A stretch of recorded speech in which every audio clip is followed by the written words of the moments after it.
We're live. I'm Subnetta Ladrone. Everyone's heard Silly in a Glass Hole. I'm here with my old buddy Wayward, and for the first time on my channel, Pointman Comics. Thanks for coming out on here, guys. You want to introduce yourselves?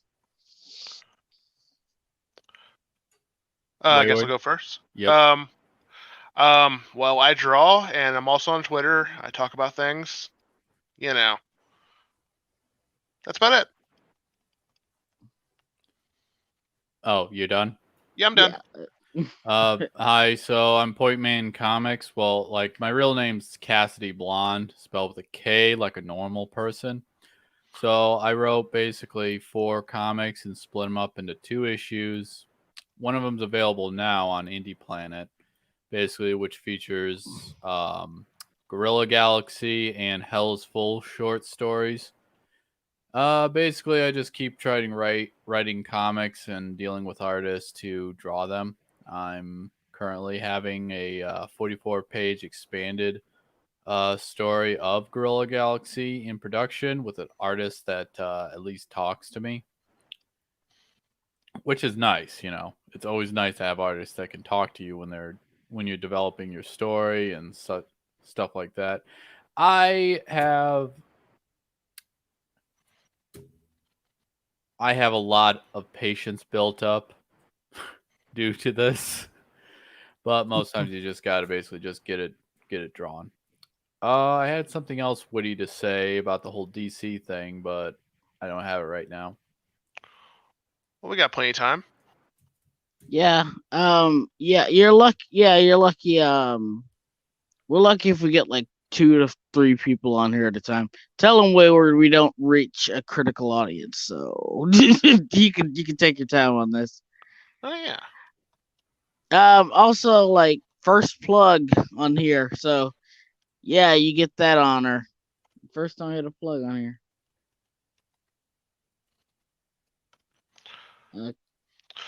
So, anyways, what's all yours take on the DC thing?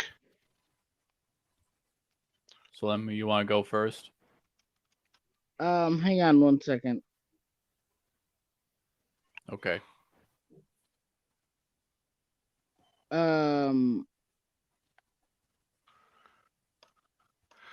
Sorry, go ahead. I gotta check something out. Sorry.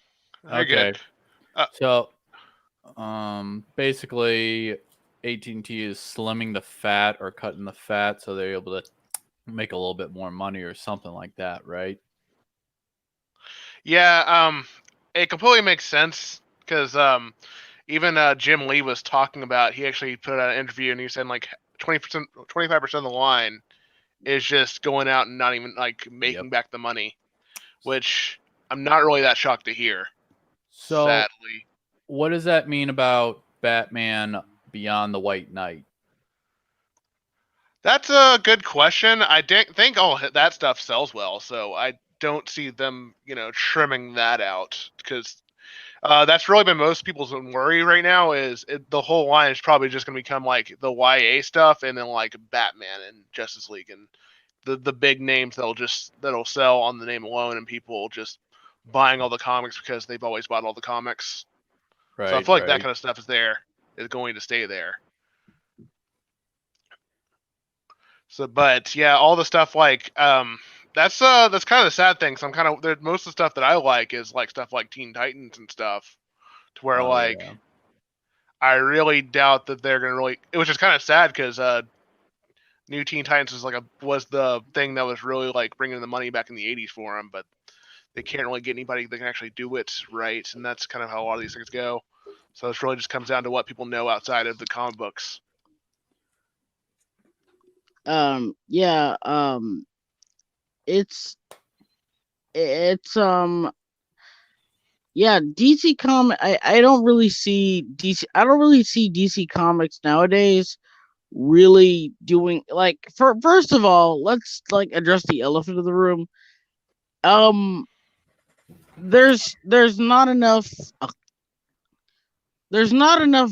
There's not enough being done with the DC universe outside, like, basic. I hate to say it, but it's mostly the idea of too much Batman, in my opinion. You know, stuff like that. That idea that they only really stick to a handful of characters when you have this giant roster of characters in the DC universe. It always comes back to Batman, Superman, and they always keep that ring small. And Marvel at least tries to expand, but DC, despite again having loads of characters, always keeps the circle so small. I never understood that. They pick what's actually selling because, like, I will say that with Marvel, the big difference there is they're big heavy hitters like solo wise or Spider Man obviously, and then they got was like X Men. They were trying to like replace the X Men for the longest time, so that's a whole other can of worms. To be honest, it's just how their culture kind of like evolved with that because they at least like when like I say when WB took the rights over, they had all the character licenses for like all the movies and stuff. So there never really was that conflict there. Yeah, Megatron says, besides Dark Middle Universe and Doom Patrol, how is DC Comics still alive? Um, Honest to God, they're they're they're they're barely they're barely alive, honestly, because because they just keep making duds. They just keep making duds. Like not like here's the thing. Marvel can keep making duds because they're backed by Disney, and Disney is The only really Empire Joy. incentivized. It's only really incentivized because of the MCU. When people say comics are still doing well, they're not dead yet. They mean the MCU is still profitable, so we still have to technically keep the comics running. I think that's what that means. Yeah, and I just really don't think it's also it's been pointed out plenty of times too. It like, but like as long as they're actually like doing a profit, they're not. It's not a really expensive business to keep to prop up relatively to something like like Crunchyroll or something like that for which is another one that got like I think also got like a big X too. Um, yeah, like there's not really like So as long as like for like I mean like up until now, it's been as long as it's at least profiting. But then like there's also things like the factor in like that. Like I said, how Marvel just like flood the shelves. They kind of just like had a million books out there. Just like everybody had a book for a minute. For at least like 6 issues, everybody had a book. and then they got caught over shipping. I remember that big fiasco. Um, yeah, like and like that was just a whole new low. Like the whole over shipping thing was crazy. But that's Marvel. We're talking about DC. Yeah, Yeah, sorry. it's It's kind of just hard to talk so about one without the other. That's always the yeah, thing. yeah, like DC has its own set of problems, but it's just so easy to dunk on how Marvel has just been Yeah, terrible. Like it's been run to the ground at this point. Here he is, everyone's favorite Texan. It's Smug. Alright. what's Yeah. up? Hey, Hey. Smug. Yep. Yeah, we're here, dude.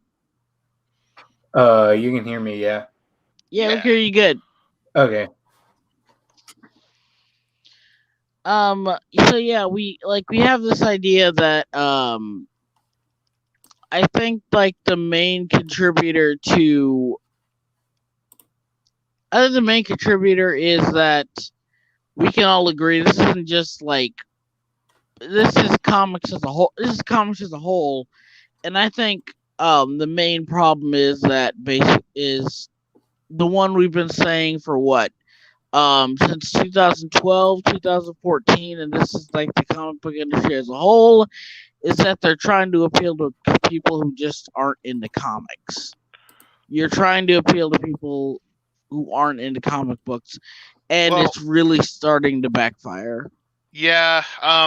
I mean, they're not really even like this has been pointed out too. It's like how comics kind of shifted toward this like adult, like more adult market. They're not really factoring in kids. Is the problem? I guess there's like the YE brand that kind of did that, but for like the mainstream comics, like for Marvel and DC, it's not really. It's kind of gotten away from that. Like they had like a whole era where they didn't really have like Batman with Robin. That's like a I think it feels like there should be like one book where it's like that, where it's just like a good old not super duper serious. They figure out where a bad guy is and they punch him in the face and it's over. Yeah, I mean, like, there's nothing like. There's just like. Sorry, I'm trying to think right now. The thing I really like. It's really weird because when it came to like the early 2000s, DC was on a roll. DC was like kind of unstoppable. They had like some pretty good books. They had a great animated series. In terms of like content, they were like piling people in. I remember getting into comics and superheroes and stuff because of like the Justice League cartoon. And that's where I discovered a lot of my favorite characters through the Justice League cartoon. So you have this idea of kids getting invested into it. It's just that you're going about it the worst way possible. Yeah, there's just like an inability to capitalize, really. Because like there's no reason, like, because there's weird things, like I don't really get the YA line. Like, you think if they're gonna do like a YA line, they would try and mimic like DC superhero girls or something like that. And I don't understand. I'm sorry. DC superhero girls actually I heard it's not actually doing as well as they thought it was. Oh, It's really? it's not doing horribly, but it's not doing what they want it to do. Yeah, I do apparently. hear, like, I have heard it has kind of the same problem as like Rise of TMNT, like where they have like the old, like the kids are just like, yeah, but I like that old one. I know it does not like it. They're like, it's because they made the better dolls, honestly. And not even that. Like the thing about Rise of TMNT is that it's a show that's made for people who like anime. Like in my opinion anyway, from what I've seen, Rise of TMNT is made for people who like action sequences in animation, and that's about it. Geared towards that, where it's got like, because they're going for that like Sakuga crowd. Yeah, they're going for like very much, but everything else about it is just so.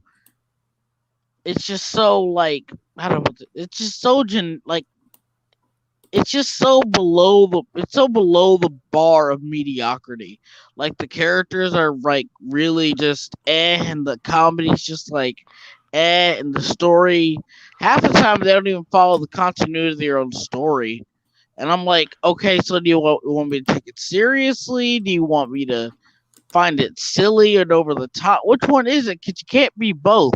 You can't be Teen Titans and Teen Titans Go. Pick one. Even Teen Titans Go and Teen Titans tried that, and it was terrible.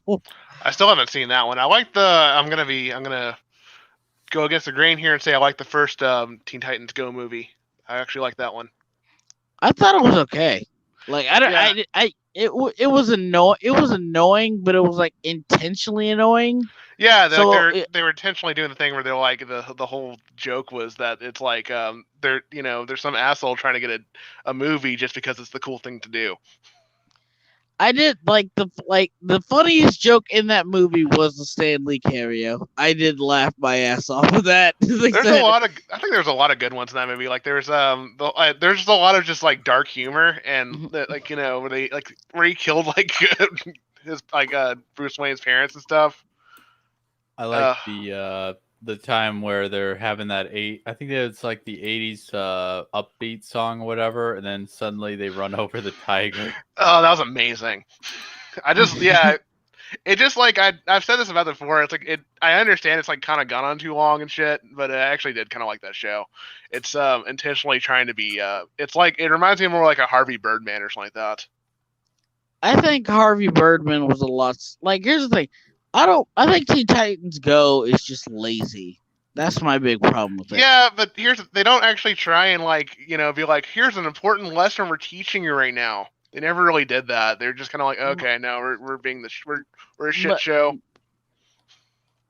Yeah, but like you can't just say that you're shit. You can't just say that there's a difference between being lowbrow and improvising and knowing that your quality's bad and stuff like that, and being self-aware, and then just saying, fuck it, we don't care, but then wanting a pat on the back for not care. It's basically getting a D- and then wanting praise for getting a D-. If you just get a D when you could do better, I'd rather you do better than just pretend like a D- anything that's good. I don't know. I just never really got the vibe they really wanted the fucking whatever grade or whatever. They were just like the whole tone of the movie was like, oh my god, we got a movie? Why? Why do we have a movie? Yeah, it's. I understand that, but it's like I don't know. I never really care. It's I mostly just I just never really get the art like the people who are so mad about it because like clearly they did something kind of right, and that's why they have like an audience and like other things that tried to do things like that like Powerpuff Girls. The new Powerpuff Girls was trying to be Teen Titans Go. No, the reason Teen Titans Go is Teen Titans Go is a lot like Johnny Test. It like appealed to the lowest common denominator. It was a super cheap show to make. Technically, Cartoon Network doesn't make it. They import it from WB, just like how they didn't make Johnny Test. They imported it from like Canada. So basically, it's a show that appeals to the lowest common denominator and is imported from somebody else, and it's a really cheap show to make. So that's why Teen Titans Go was like their forerunner. Because remember, Johnny Test was the front runner for Cartoon Network for a long time. Was and it was everywhere. I don't really remember that. Like I remember being on there, yeah. but I remember being like they're like this is the premiere show of Cartoon Network. Dude, remember it was. You don't remember like it was like from like 2000. I think like all of 2007 was basically just Johnny Test. I remember aired a lot, but I don't think it was ever like the face of Cartoon Network. Kind of like how because they'll really put Teen Titans Go out there way more than like and like I swear like even when Steven Universe was airing, it still wasn't like poster child of Cartoon Network like Adventure Time was or something like that. That was like they were like I feel like Teen Titans Go is like once Adventure Time stopped being that show, that's when it became like Teen Titans Go. As like they're like this is the show you should be watching here. Yeah, like it was a real like I definitely remember like Johnny Test like being the go-to show. I remember that. It could be argued I didn't watch a lot of Cartoon Network then. I still did have cable. It was during like the early to mid like the late mid 2000s to the like it was like right before Adventure Time took off.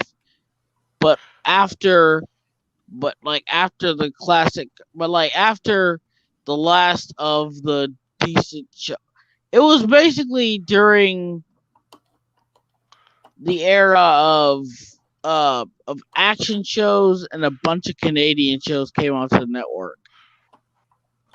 Right before CN Real, like right before that shit it went down. I remember it so vividly. Anyway, DC, what the hell happened? My bad, I got way off topic there.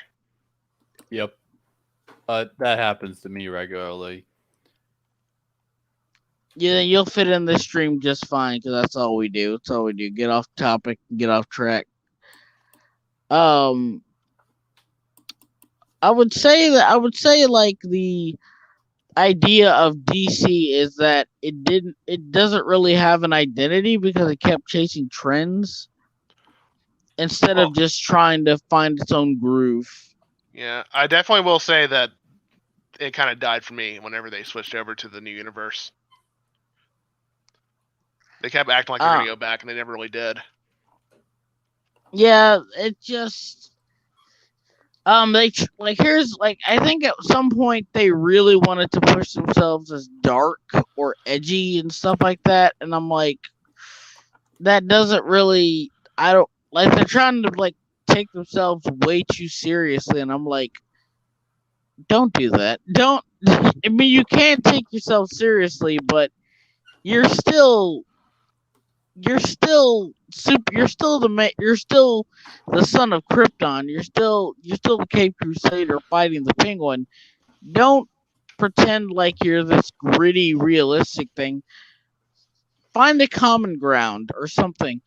I think I know why I'm rambling and I'm not sounding myself. I think my blood sugar's a little low, so I might get something real quick so I can get my blood sugar back up. I'll be right back. Give me 1 second. I like to bring up something. So with the whole like tone shift or whatever, I think it's like a lot of the direction for some of the stories need to be taken into account. How most writers can't deal with that. Like basically, some writers are you all familiar with Alan Moore? Yeah. Yeah, so like he basically when he was writing this one Superman story, for The Man Who Has Everything, he had this scene where basically like Wonder Woman is standing in the cold and like smiling, saying, "I beat you," like I flew faster than you or whatever. And basically Robin's there, Jason Todd, and he's basically like commenting on how like how can she say like we're going to get cold before her when she's dressed like that, and basically Batman just smiled and just says like, think clean thoughts, chum. And it's like, that's lighthearted and like that's lighthearted. But basically it's like, a lot of people are like, oh, they're sticking to one thing where it's like, oh, let's be very dark in this sense, and then we'll be over the top and being like happy-go-lucky or whatever, which you get from a lot of Teen Titans Go or from whatever. And the big problem that comes in is that it's like they got to find some sort of balance when they're just creating their entertainment. Now, if you want to look at Doom Patrol, right? Have you watched that? The show, yeah, a little bit of it, anyways. I haven't watched the whole thing. Right. So there are points in that where it gets really dark, but there are points where it has comedy. Huh? Sorry, did I say something?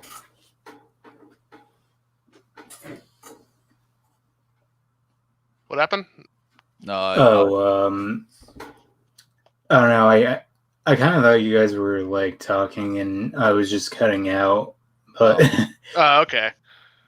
Yeah, I do think that show has a lot of good drive at both, because it's not I mean, kind of the Grant Morrison one was that way too, but it was a lot. I'd say the whole consistent tone was a lot darker than the TV shows. Yeah, well, like I haven't really read that much on Grant Morrison yet, but I was kind of wondering. Like I hear from a lot of people that he's actually really good, but I'm not really sure where I could probably start with his stuff. Doom Patrol is a great place to start. I like that one a lot. I would probably try Animal Man or his Batman run. Yeah, I hear the TV show is actually pretty good. Probably like the best of the shows on the DC streaming service. Well, my one complaint is that we don't get to see Mr. Nobody's gang of super villains. And I don't know. I think I'm gonna probably try watching the Doom Patrol show. Probably for what's his guy's name? The guy from The Mummy. I like the Brendan Fraser. That was a great cast. And really because you also, because he's like in that suit all the time, you really don't have to like worry about him. Like they only have to get him like for every now and then to get a scene where he's like back in his old body. And also the suit looks great. The Robot Man suit looks amazing. Like I wouldn't say amazing, but it looks good. Looks really good. Yeah, it's like at first I was kind of a little bit mixed about it because it looked so, hokey, but I kind of understand what they're going for with the tone of the show, Yeah, I mean, Robot Man is kind of a hokey character. That's kind of like even like the other one. Even like the old comic, he still looks kind of just like I'm just generic robot guy. Yeah. I don't know if they've done a well. I assume that they probably already did a crossover with the Titans show, but Yep, they did. That's the weirdest thing about it. It's not like, okay, this is really weirding me out. They first appeared in the Titan show, like 3rd episode, and that's not actually canon with the Doom Patrol. That's a whole different universe, apparently, even though it had like most of the same actors. It's baffling. Well, like, do you remember? All right, well, I could just skip the Titan show and just go to Doom Patrol. Titans is terrible. Like, even if I wasn't like a huge fan of Titans, I still think it's just like a badly shot. It looks like they, for some reason, have this like horrible blue filter over it, and they just like it's just, the writing's bad. Again, inconsistent tone. I'm honestly afraid of what they've done with Don and Troy, to be honest. I didn't even get that far. Yeah, I can't bear it. I also don't like the way like people are like, oh, her costume's so good. I'm like, it looks terrible. The only one that looks good is Robin to me. And then they like the Nightwing. And then he got moved over to the Nightwing one. It looks terrible. Yeah, was it? I don't know. That show bad? just kind of like try hard, in my opinion. Oh no, it's like it was definitely like it thinks it's really smart. I think it's like I think it was trying to do I mean, it sounds. I feel like I was gonna say one thing. That Avatar, and like the way they're making that sound, it sounds like they're going making the DCU Titans for Avatar. For that new show. I didn't even really think of that. I was just thinking more like Game of Thrones or like The Witcher or something like that. It's really just that whole like mindset. Yeah, I think Game of Thrones really just it made everybody think that like when like there's like hooks drama, we got to have like sex and over the top violence. I mean, they already. I don't think it's like that. I don't think like. I think like that approach with the stories would be that bad. It's just that they tend to do it with the wrong source material. It's kind of like trying to make the Fantastic Four kind of like the Dark Knight, like how they tried to do with, well, not even the Dark Knight, because I think the 2015 Fantastic Four was supposed to be more like Cronenberg than anything. Oh yeah, they're like trying to do like when they like the Doctor Doom segment where he's like, like I'm a monster, It definitely feels like it's supposed to trying to be like one of those type of like old movies, old horrors. Like, not necessarily a bad idea, but I mean, it had a lot of interference with the company was the problem. Yeah. Here's my take. I think like I think Slim's back. You guys hear me? Yeah. I think my problem with I think my problem with but Titans like you've tried the streaming service out Wayward, or you haven't really yeah, I had it at one point. I mostly got it for Young Justice, which wasn't that great. It was kind of, I actually like season 2. A lot of people say they don't like season 2, but I like that one. And then 3 is just kind of a letdown. It looks significantly worse in the last 2 seasons, and it's got even less focus than 2. Yeah, I tried getting into. I finished the first season, and I'm thinking about going into the other seasons. I'm just kind of I just completely put it off for a long time, but I think I'm gonna probably try to get onto that. But yeah, that's pretty much how I feel about that. I never watched The Thing, by the way, either. Oh, you mean the Thing? Did that actually come out? I don't even know if that came out. Are you talking about Swamp Thing? Oh, Yeah. Swamp Thing. Oh, my bad. I got- said the thing. That Oh, got. yeah. I think it got I think the canceled. first season came out, but I think it got like canceled. But I hear that the CW is trying to pick it up again. Okay. Get another Smallville to have. You know what Titans reminds me of? It reminds me. You guys remember Cloak and Dagger? I remember hearing about it. I kind of felt like that was a fever dream that didn't actually happen. I know, but Yeah. it did. Yeah, actually, was- I hear that it's not the CW that's picking it up. It's actually HBO Max, which I think could probably be a good thing. I can see that. I mean, they got the money then. Be right back. Because I think like when Titans came out, I think that's kind of like what Cloak and Dagger was trying to do, and what Cloak and Dagger was trying to do was trying to make these two characters into like into this free form YA novel characters, and this like YA novel style show. So like shows like Shadowhunters and stuff like that you see on Freeform. When I saw like the trailers for Titans, I was thinking, oh, they're trying to do that. They're trying to do the whole gritty teenage drama tripe thing, and I was like, yeah, that's not gonna work for Teen Titans.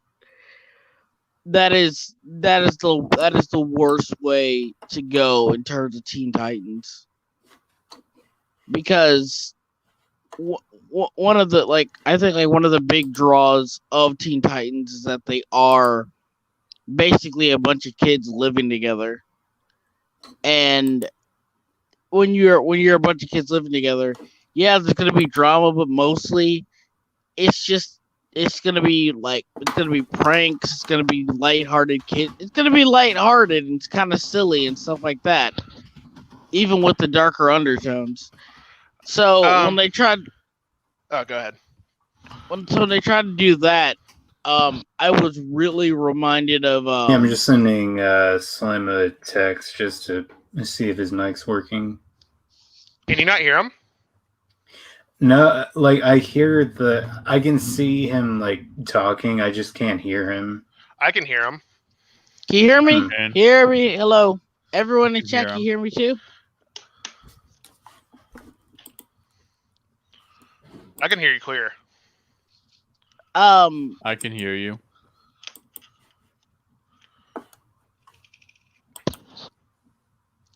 So yeah, I think it's all a matter of DC has this. I think DC just has always had an identity crisis, and they never know where to take it. They didn't have an identity crisis until 2011, where they decided it was all Batman. And when I say all Batman, I mean it's all Batman and like the tone. Yeah, I get that, but like, here's the thing: much like Batman, much like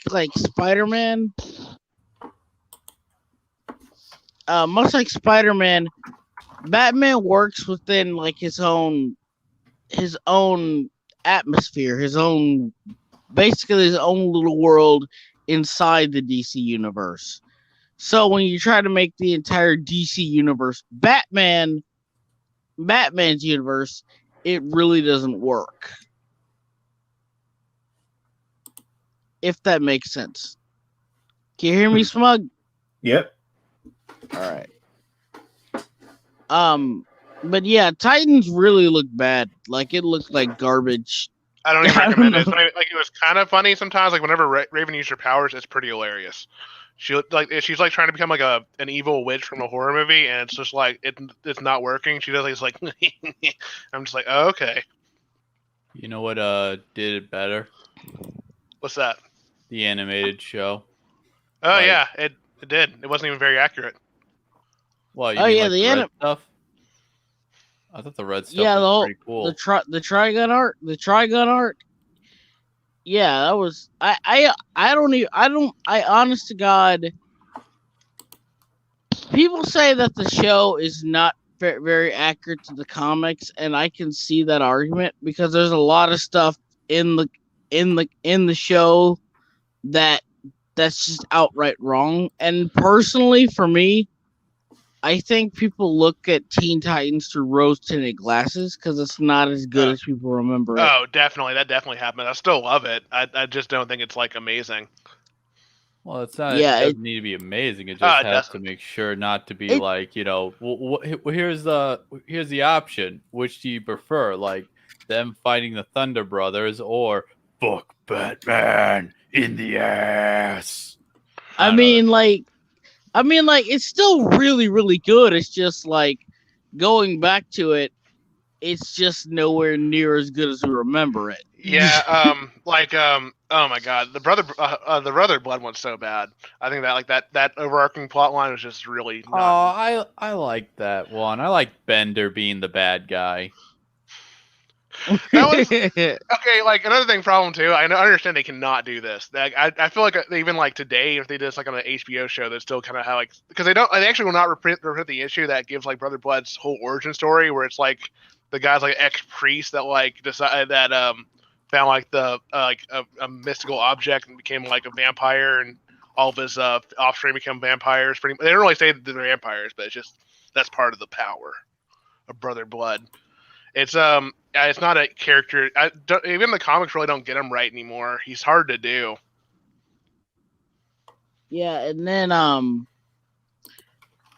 there's just like also like if you like Red Starfire, like in terms of character, they really didn't do Starfire right in the show either. I'm not gonna say she's bad. She's definitely not, but she's the least developed because they turned all of her cool episodes into like one-off arcs. Like the whole thing where she went back to her planet. That's supposed to be like a whole space opera arc, like 4 issues long.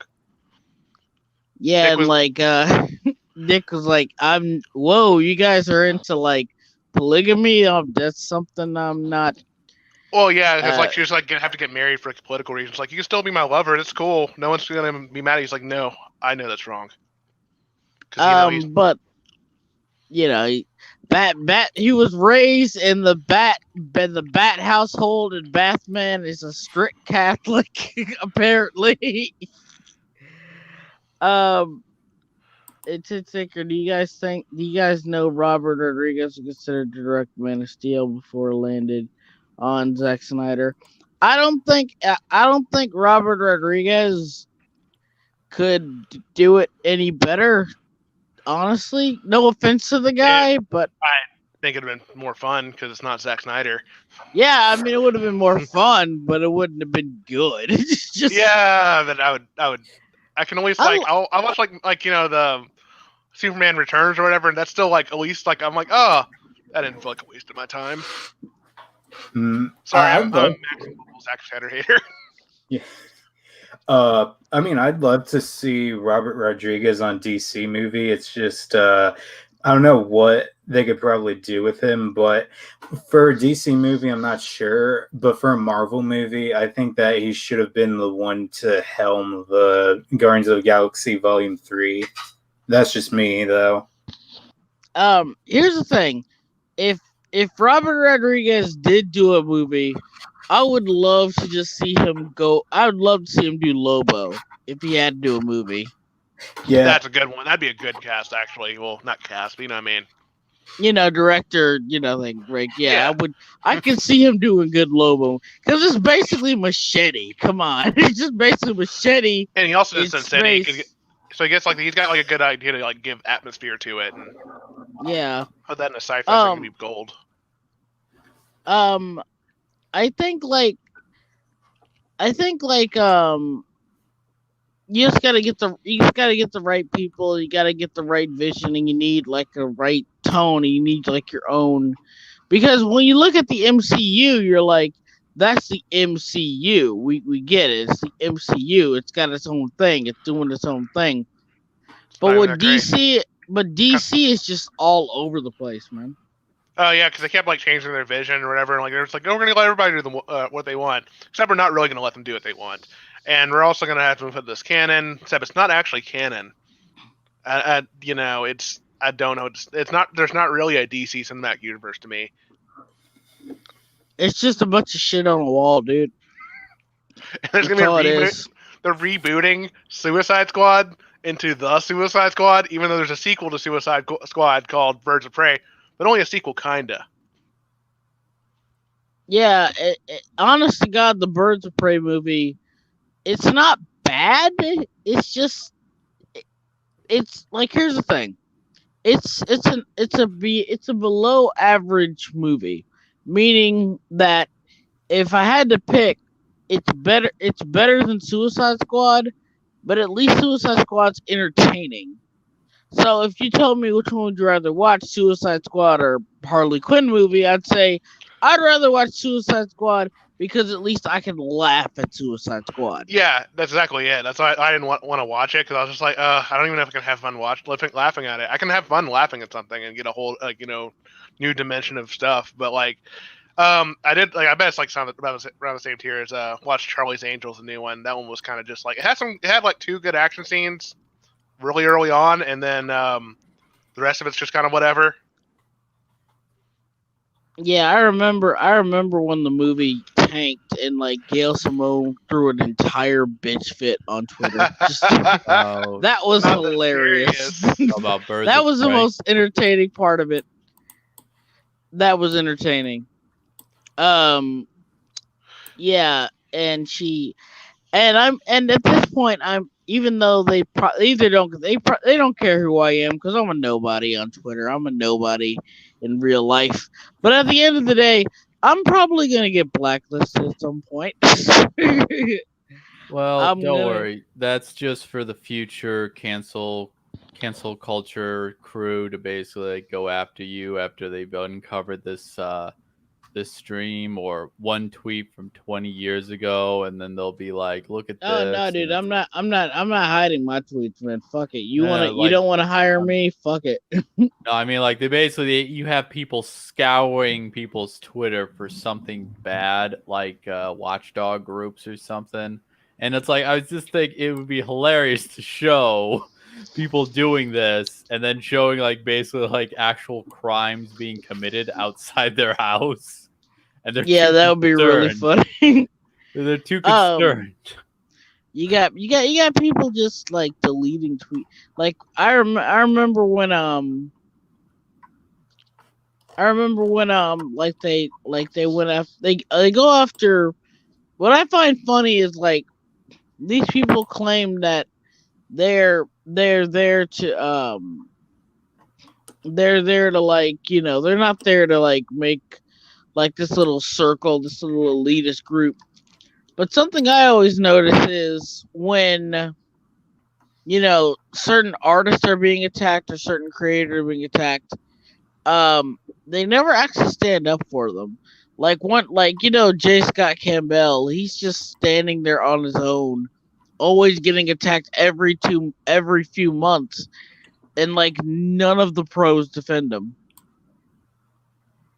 Of None course of them. not, because if they do, then they'll be registered as bad guys in the eyes of the social court. Because in the eyes of the social court, if you don't basically say your lines and dance for them in the correct way, you'll be labeled a criminal for them.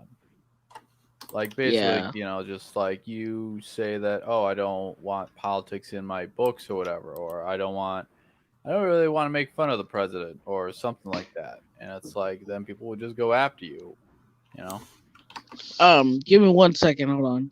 Okay. Yeah, it's Yeah, kind of like it's kind of like staying silent on something is exactly the same as being complicit in it or supporting it, and I just don't agree with that. There's nothing wrong with not being political. That's all I gotta say. Yeah, like there's nothing like the idea of like no politics. It's not that we don't want. It's not that you can't have socio-political things in fiction. Some of my favorite pieces of fiction are political. I'm not gonna lie. No, I think actually making a story about like based around politics is better than talking about politics incessantly, like people do on Twitter. It's just it is harder. It's way harder. It's not even that. It's that modern politics has become so. And I don't like talking politics on my stream. So I want to. No offense, but I want to drop it after these few statements real quick. I'm a believer of you can have politics in your story, just don't let them drive the story. Don't let them be the forefront because they make everything seem petty. In hindsight, like for instance, one of the things people tend to forget is that Oliver Queen or Green Arrow is famously a hardcore liberal. I mean, that's one of the facts you know about him if you know him. Yeah, like even if you watch like the Justice League cartoon, they made it clear, yeah, I'm a hardcore liberal. He's very open about it. And we have other characters like who was it? Jason Todd was super conservative back in like the in the 80s runs. Like he was like, we should fuck with those dopers. Yeah, like and I think Wally West is like the red-blooded conservative type. I'm pretty sure Wally. You could probably debate that around like Wade era, he probably like stopped being that. But back in those days, he did like when he actually said his politics, it'd be like those were like for specific story arcs. I'll say that too, because like it was all about a Russian showed up and he's like, I don't trust this guy, and then he's like, oh, at the end he's like, oh, now I trust him. I feel really bad for him. Well, I just kind of wanted to point out, like, a lot of artists or a lot of writers aren't able to subtly put politics into their stories anymore. It's when you read it, you know what they're going on about, and it's like it's so just boring. And then they basically just go on their Twitter feed and explain the message, and it's like when I basically put up like no politics in my comics, it's kind of like like they're not the main force behind the story, because it's like it's all like very, you can debate it, and usually you're not supposed to debate it in a comic. You're supposed to kind of maybe debate it in maybe a book or a novel, because like a lot of these writers, they talk so much. Their characters talk way too much and fills up the page. They're talking while they're fighting, and it's like you gotta like give the Jason Aaron. Sorry. Oh yeah, I mean Jason Aaron has done that. Have you read his Scalp series? I think I only read his Avengers run. I've read his She-Hulk run. I've read his Thor run. So not. I've read parts. Stuff. Yeah. I don't think I've read his Vertigo stuff. Yeah. How about check out Scalped? Basically, if that was basically produced today, people would be throwing a shit fit. I'm just gonna say that because one, it's got my favorite character in it is Chief Red Crow, and Officer Falls Down. Basically, it takes place on an Indian reservation, and it deals with basically Chief Red Crow is basically kind of like the kingpin of this Indian reservation. And I can't reveal too much because it's the first issue has the twist that sets up the book. But basically, check out. Yeah, basically it's a crime series, and there's a lot going on in it that I think would piss off a lot of people today. And people did have a whole issue with it, with the whole heroin aspect to it, and there's a character with a backstory that basically either I think people will find him to be a really badass character for it, or they'll basically be like, probably angry that this character was done so wrong later on in the series. But it's like, it's a crime book. It's like a lot of people get killed, yada yada, and it's like it really sucks. I felt sad for him. Should I say something about what Burning Extra saying here? If Scalp was written by Tony Vasquez, it'd be spelled like really weird. It'd be like 3 A's and a Z somewhere.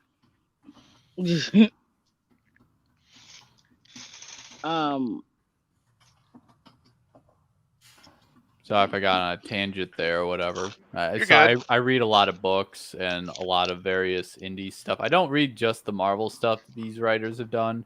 I try to also read their indie stuff, and that's something like you gotta come into a. Sometimes when I talk to people about I think I was on a stream with someone. And I asked them what's the best indie book, and nobody knew because they're so focused on Marvel and DC.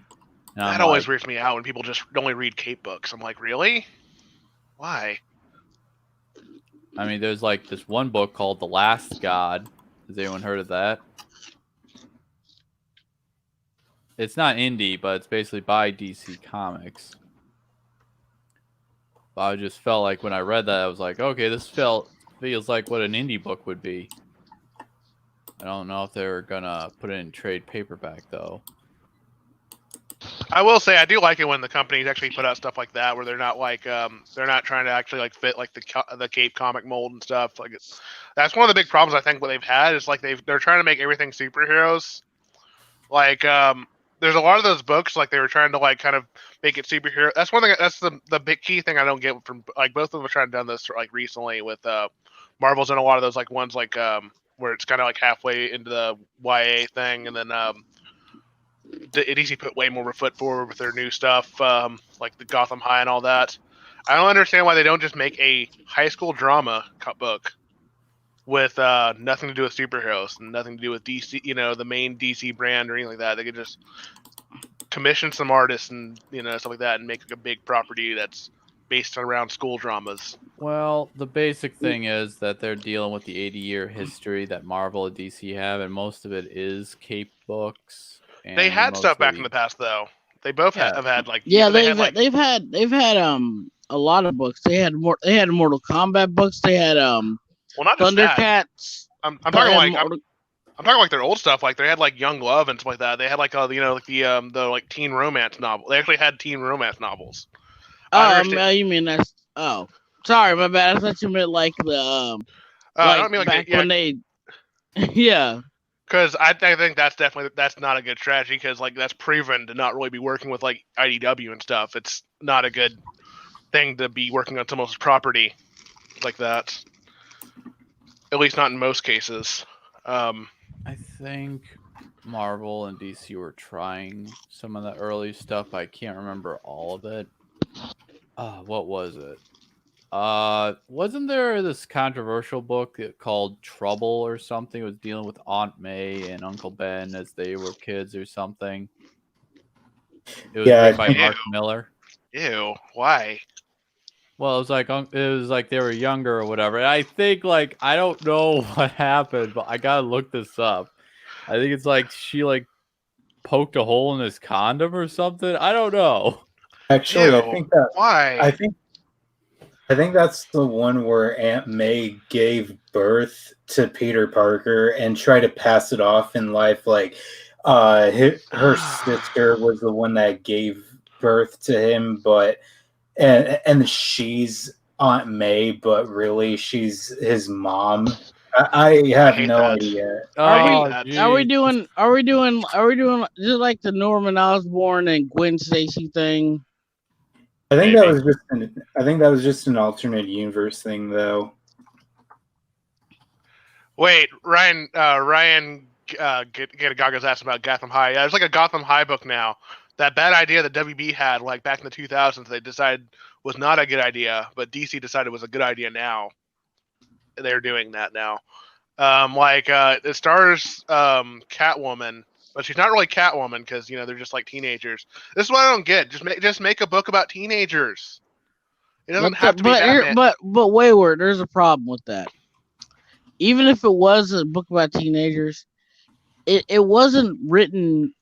It wasn't written well, and it's still a heap of garbage. Well, yeah, but I'm just saying, like, actually hire good people to do. So, like, if you want to hit that market, actually hire good people to do stuff. Like, if you want to hit that market, actually, make a good book about teenagers. Don't just make a book about teenagers. It doesn't have to be Batman. But hit that market. There's a ton of manga that are not really about like kids with superpowers. Like there's things argued at the shonen demographics, aka 12-year-old boys, that are about kids falling in love, like teenagers. Just it's not hard. Yeah, Razor Fist brought up a really good point. We should really stop calling them Western comics because like France does a lot of comics too, and they're much more varied and unique apparently. It annoys me how much we don't have. Like we don't have it translated over here. We don't have what was that one show show that everybody likes? Cyber 6. That's based on a comic. We don't. It's not an official version of that. There's fan translations, but there's no actual translations. Yeah, that comic. What'd you say? Cyber 6. There's no actual official translations for that out there. That's a whole untapped market we're not getting, and so like comics is just manga, and Cape comics to most people. It's kind of sad. Well, some subject matter in Cyber 6 that I don't think would fly over here. Whatever. We get the worst stuff we get the most degenerate stuff from I just think I think I remember reading the article or Wikipedia entry about it, the difference between the show and the comic or whatever. What's Cyber 6 about? Oh, you haven't seen that? Oh yeah, you should definitely watch the show sometime. It's on YouTube for free. Yeah, I'll link it to you on Twitter. It sounds familiar. I've heard it. Basically, there's this one girl. She got tested on, and then she's like a teacher, she's a male teacher by day, and then a black clad femme fatale type superhero by night. She's kind of like Sailor Moon. Yeah, I think there's like a cat, like a jaguar. Yes, that's her brother. Yeah. I heard I was like I've heard that somewhere before, and yeah, I get that. I don't know what it is with the taboo of Western markets because despite being, it's weird how we're considered the freest country in the world, but we're also have some of the most restrictive entertainment policies. It's really ironic. It's unbelievably ironic. But the freest country in the world, but we also have the most vocal people who pro censorship type of people on Twitter and shit. Yeah, the whole Uzaki thing right now is just incredible. Man, I have seen 10 posts about that going through my Twitter feed. I'm actually thinking I already got her muted. It's just annoying. Sorry guys, I'm gonna keep retweeting it until these weirdos go away. I'm going to keep retweeting it. I'm sorry. If you just retweet it, I'm not going to see it because if it's got Uzaki in the name, I'm not going to see it. I'm just tired of seeing her. I'll be honest, I do like the ones where it's just the art because I'm just cool. Do we It's just kind of weird to me when people are like, oh, we I just don't understand why we need to make you're making it worse by making it like this. It's the Streisand effect. Basically. I don't like it. It makes it less appealing to me when it's I kind of want to read it, but I also don't want to. It's just I'm so tired of seeing that bitch's face. It seemed like a very I looked at some episodes and clips on YouTube. It looks like a very standard ecchi. It's not even really ecchi romance. Really that much. Oh, yeah, it's no. There's definitely a lot of ecchi stuff in it. But okay, it's still pretty tame. We live in a world where interspecies reviewers exist, sir. It's not that ecchi. Okay, so here's I said it's still technically ecchi. It's just really tame ecchi. Oh yeah, basically tame as that magical breast milk anime. That's nearing interspecies. Do you know magical breath, like magical breath. You know how little that narrows it down in terms of anime and manga. No, that's the Sekino- show. Quasar is the breath show. Thank you. It's a guy. Basically, I watched this like anime opening. I'm like, okay, what's this about? It's like it looks pretty badass, but I'm like, okay, wait, no. I'm like, I watched the show. No. He has to drink breast milk to get superpowers, and it's like, what are you thinking? Then it's like related to I think the Quran or something. And it's like, it's thinly, no, it's a dude's fetish. Like it's not even like subtle because he did that. He did like a whole nipple scene in his next book too. I'm just like, no, screw this show. It's like it had a badass opening, but it's like if you watch the opening, you would not guess that that's what the premise of the show is. It's like, I thought the tone was too like serious for it being, for him getting his powers based on sucking nipples and shit. I basically just, keep on referencing this anime as a joke. Guys. Uh-huh. This is a Christian stream. Let's tone it back in. Well, it's a natural response that a mother would help her child in that way. When it's like, why you have to take something pure and decent and basically think it's something dirty. I'm fine with people's fetish. I just don't like the tone problem was my problem. It's too serious. It's funny because it's like imagine Superman having to drink breast milk to have superpowers. That would be so stupid. Really. I mean, there's a lot of stupid stuff in Superman's history. Oh yeah, like when he was Pope that one time, or Space Pope.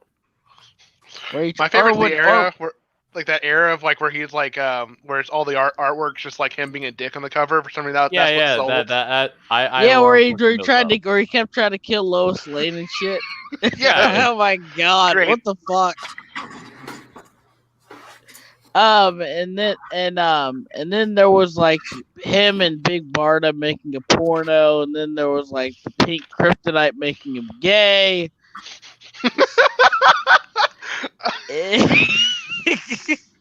Amazing and was progressive. That actually true? Yeah, look it up. Wow. Yeah, but now it's replaced with something even equally stupid. Tom King wrote in a kryptonite that could permanently give you Superman powers, and Batman found this and gave it to a girl he only knew for about a few months, and because reasons. Wait, man, Superman was doing good during that era, but yeah, I totally slept on that one. I was just like, nah, I'm good. Tom King single-handedly just like annihilated Superman. just. I still think it's weird that it took people that long to figure out that he's bad. Like I thought he was like, I was like, as soon as we got to the scene where he was in the burger joint ordering Joker fries. With all the Robins, and then like he's like, and then Jason Todd's like, oh, I shouldn't like these crowbar ones so good, but they're extra Joker sauce. And then Bruce Wayne's cutting a burger with a fork and knife because look at it, he's rich. He doesn't know anything. He doesn't know no good. Like I would honest, like you have the chance to write for Batman. I would do anything to write for Batman because I have so many ideas for Batman that could work. But when you give Batman to somebody like Tom King, who already kind of fucked up Mr. Miracle, let's not pretend Mr. Miracle was any good. Let's not pretend Heroes in Crisis was any good. No, I think everybody's come around to Miracles. Mr. Miracle. Everybody's come around to that. It wasn't. Like, it was too... I don't understand why things need to be fucking 12 issues long. It doesn't make any sense to me. And it didn't even make any sense. Why would Darkseid go through all this and give up the anti-life equation just to get Miracle's son? I didn't read the last issue, I'll be honest. I don't know. There's some kind of reveal on that to make it make more sense. But it doesn't make any. That's something dark. It's literally Darkseid's entire goal, and he wants to trade it. And I'm like, why? It's so stupid. I don't know. I thought he had some like greater end game there, but I didn't really care because it's just so boring. Everything takes a million years. That's kind of my problem with comics nowadays in general. They all take a million years just to get to the the little wet fart ending. Yeah, like I remember when again Jason Aaron he did the whole Thor thing. It took so many issues for him to reveal who Jane Thor was, even though he already figured it out. It Like was yeah. like You can't 2 issues in, where it was like, yeah, it's Jane, it's Jane.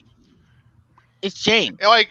And the problem, the problem. I'll just say this real quick. The problem with that run was the fact that you don't spend any time knowing her. So most of the time, whenever there was like a cooldown scene, the main character became Thor, like old Thor again.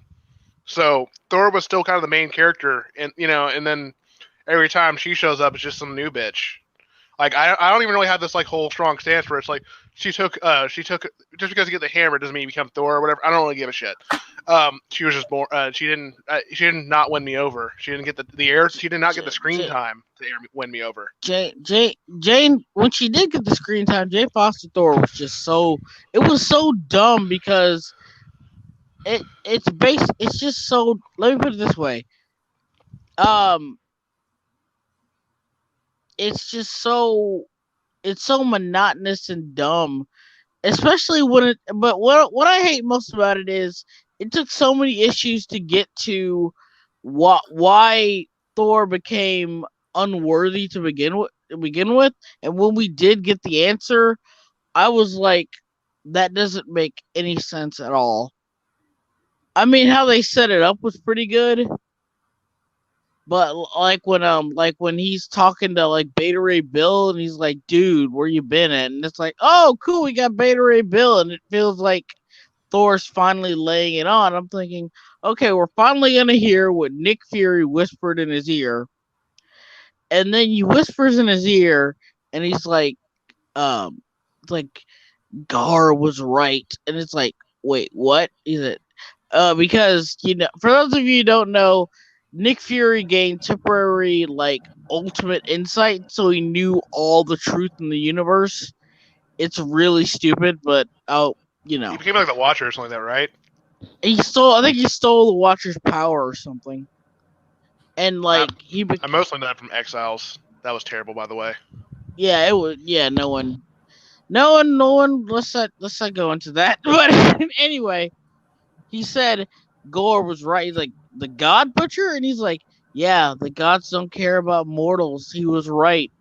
So that's the reason why Thor became unworthy, because he was told that Gore was right. So I'm like, okay, why would that make him unworthy? Why would he feel unworthy? Even if he was telling the truth, even if he did all that, that doesn't change.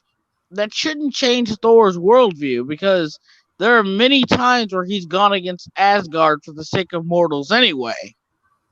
So like him stating, "Oh my God, the gods aren't good," and it's like, I'm sorry, are you what? At what point was Thor ever like so dependent on what the other Asgardians think? It was just so stupid. It was a really dumb thing. I think like ultimately reveal like there was a lot. It was an interesting idea you could have worked with, and you could have taken that into different ideas into how Thor views himself and like the Norse heritage and stuff like that. But like just saying this, like the God Butcher was right, and then just Thor just snapped like that, being unworthy of the hammer, and then he's all depressed, like, oh, if the gods don't care about mortals, then what does that make me? Who cares what the other gods think? What do you think? You're still worthy. Like, how are you unworthy because you know that information? You're still fighting for mortals. You're still fighting for mankind. Why does it matter? You've gone against Asgard before, many times. That doesn't make any sense. I'm just trying to process that. I don't know. Sorry. They're really trying hard to like make something like a big character arc for these characters, and I really just don't think they. They really need 'Cause one. they I don't think they most of these don't characters know need one. these. They don't know these characters. That's the problem. They're trying to make think- them something they're not. That's why I guarantee you that's why a majority of comics are why a majority of these characters that are well established are failing. Is because they're getting people who don't understand the characters or don't want to understand the characters and writing them in a way that makes them more palatable and easy to write. Jason Aaron did it with Jason Aaron probably did it the best way when he did it with She-Hulk, where he basically rewrote her entire character because he wanted to work on Hulk, but he couldn't. So he rewrote She-Hulk completely, retconning her character, all for the sake of pushing this idea of this new Hulk, of this new She-Hulk, basically. That was really weird too, because they even ignored the run that came before that, the one where that was where she was Depression Hulk, Yeah, even which was also then, weird.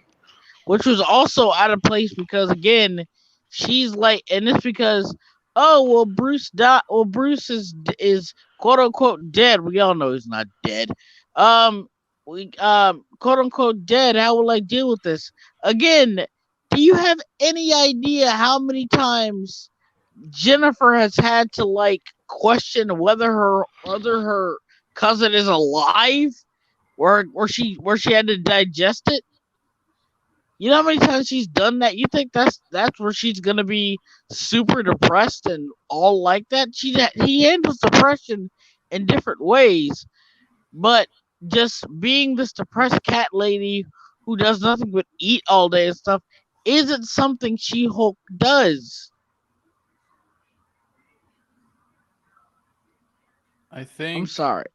I'm sorry. No, that's I'm fine. sorry.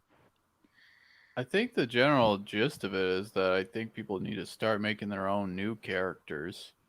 Exactly. Like, name one character you would think could replace Batman. I don't think we even really need a replacement Batman. Just make your own character.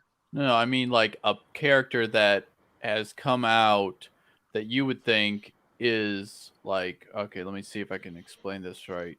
So, you mean like somebody who could like get more attention? Yeah, like a new series that could be the almost kind of like what if a new Punisher or a new Thor or a new Superman, Has there been a character that has replaced any of these main stable characters?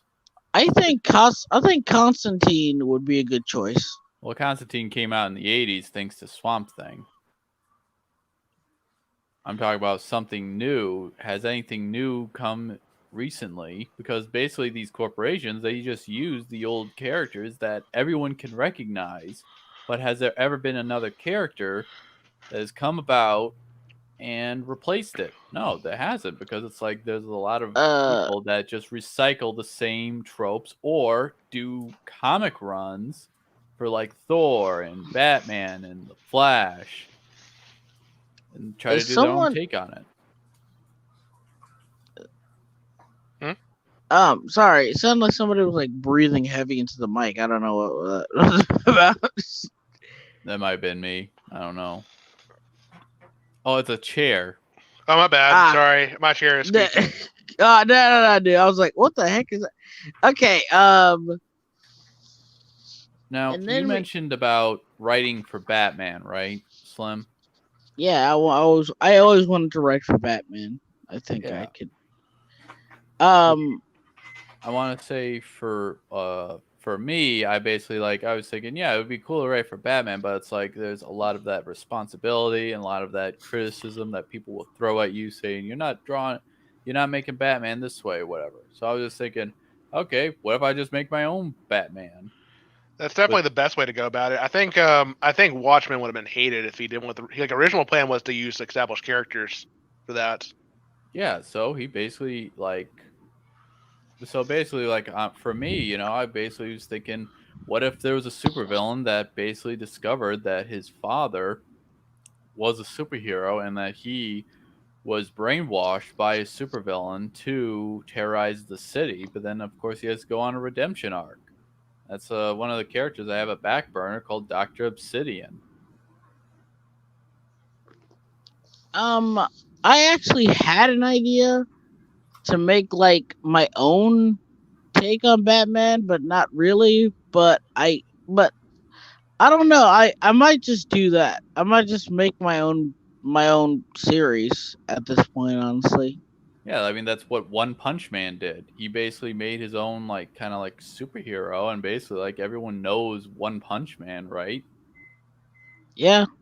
Yeah, and Did like he ever get called One Punch Man in the book? it's more no, of a, yeah, no, more of a thing. no. It's literal. Actually, it's kind of weird because the creator of the book is actually called One. Like that's his like nickname, which is weird. Yeah. And also like something else I found out. Apparently, the original manga is very poorly drawn. Oh Apparently, yeah, it was but- drawn by him. It was he got I can't remember the artist's name, but he's really good. I'm not really that big of a One Punch Man fan, honestly, but I do think the artist is really good. And then the other one got like really good animation too. That one also has badly drawn art for the manga itself because it was drawn by him. But the What's it idea called? was there. The raw The, idea was there. yeah, it's called Mob Psycho. Yeah, I actually like that one more. I'll say that. Yeah, but yeah, like the guy, I did not know that till like relatively recently. Apparently, the manga is really poorly drawn. Whoa, the original manga, then you got that. I think what had happened was someone's like, hey, we can this is a cool idea. What if we hooked you up with the artist? And that's how that happened, pretty much. I'm probably butchering the story, but yeah. It's kind of crazy how he just started as a webcomic and now he's this big. Yeah, you gotta Yeah. just put your work out Yeah, there. two giant, highly successful animes at the same time. That's impressive. And this isn't like small potato stuff. Like these are two gigantic, well-known, well-established animes that he's getting credit for. That's awesome. Good for him. It just shows he's a really good storyteller, and I'm glad for him. You know what, guys? What's that? Screw it. You know, I said I was gonna do like a Batman project eventually. I'm just gonna make my own stuff. I'm just saying, fuck it. DC doesn't want any good ideas. I'll just make my own stuff. Oh yeah, basically just look at webtoons or whatever like that. The thing is, I've seen a lot of people complain about the big two or whatever, and I'm just thinking, how about you just go the Bender route? Basically be like, I'm gonna make my own comics with hookers and blackjack. You know what? Forget the whole comics thing. Nah, but no, it's always about keep writing and creating and try to throw a bunch of stuff on the wall and see if it works. Because it's like I'm going over so many different things, and I have this entire Google Docs of Batman reimagined ideas. One of them was like you've seen my Killer Croc idea. Yeah. You guys seen that one? Where he wears a croc skin suit, and he's part of the meta brawl with roulette and stuff like that, and he owns a club in the swamp and stuff like that. And I'm like, I might as well just make my own character and call him Croc Skin. Can I do that? Yeah, Probably, yeah. Yeah. I actually have my own sort of story kind of idea that I want to do. It's in a series that I think is kind of like my own kind of Final Fantasy, where it's like every series is its own kind of genre and its own like story. But it's like somewhere down the line, it's actually more going to be like fantasy, but with completely like superheroes in it. So I'm pretty much taking a lot of ideas from like that I've had for DC and for Marvel and just kind of recontextualizing that into that kind of story. Oh yeah, like with me, basically, most of my characters come from me daydreaming about like other works of fiction, but then I would basically just evolve them and basically just make them into their own type of things. Like originally, I can't remember. Well, I mean, for my one Gorilla Galaxy story, I kind of like took inspiration from the Bible, from the story of Job, where a man basically loses everything in his life or whatnot. I mean, the main character, Captain Bedlam, destroy Gorilla Galaxy because it's like that's a huge thing that no other kind of like space hero has done before. I mean, I wouldn't say Doctor Who's a space hero, but he destroyed his his planet or something like that, or time locked it, whatever canon, whatever you want to call it. Wait, has anyone watched Doctor Who? Yeah. As far as I've heard, Doctor Who recently has been a complete shit show. Okay, yeah. See, that's the thing, is that I think series run their course because it's like there's probably not been something that has replaced Doctor Who in the longest runtime that it's been around. Well, it did stop in like the 90s for a while. It technically rebooted. It was technically season like 9 or something like that, but it was technically a reboot. Yeah, well, what I'm getting at is like they're ghost IPs, basically. They're IPs that have run their course, or you just don't have writers who can't handle it properly. Like I've watched some episodes. Hey, Yeah. Wayward Bags is in the chat. Bag Team's in the chat. Yo, what's up? What's up, man? Oh, I got it. Are you talking about Rags Zombie? No, Bag Tunes. Oh, Bag Tunes. Okay. I was worried because I think I might have upset Rags because I thought his recent artwork was Pokemon cosplay. And he gave me the GIF for The Walking Dead where one of the characters is trying to pull a gun on another character or something on me. I'm like, did I say something wrong? Oh no, no. First of all, I am not high enough in the totem pole, I guess, to know Rags personally. So you probably won't find him here. And two, he's probably just messing around with you. Rags is a cool guy. I thought it was funny though. I'll say it again. Probably I'll just say I thought this was Pokemon because they were about to throw Pokeballs. But there was actually Android 18 and Android 17 cosplay of Rags. Yeah, Rags is a pretty cool dude. Like, Android 17, 18 do dress like kind of like Pokemon characters. Yeah, you can tell me they're like Pokemon trainers. Yeah. If you just like shrink them down to like put them in that art style, you'd be like, yeah, those like the Gen 8, 9 or whatever people. That's them. Yeah.